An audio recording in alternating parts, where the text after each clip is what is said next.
If you've ever pushed something into production, you know the feeling. It's usually not the coding that keeps you up. It's the architectural decisions. We were integrating generative AI into a customer-facing application using Azure AI Foundry. The integration itself wasn't the hard part. The design was. Prompt structure, response handling, content filtering. Those choices directly affect scalability, risk, and responsible AI implementation. I had worked with Fastlane before with strong results, so trust was already there.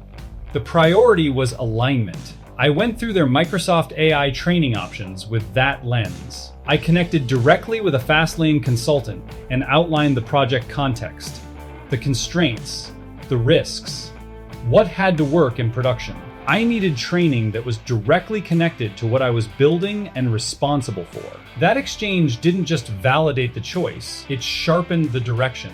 The training was exactly what I needed. The instructor broke down how Azure AI Foundry is implemented in real production scenarios. Prompt flow, grounding models with enterprise data using retrieval-based approaches, implementation approaches that hold up at scale. That depth reshaped how I approached the architecture. I tightened the design, reduced rework, moved forward with far more confidence. Execution stopped feeling like experimentation. We didn't just complete the project, we executed with clarity and control. Fastlane was pivotal to enabling that shift.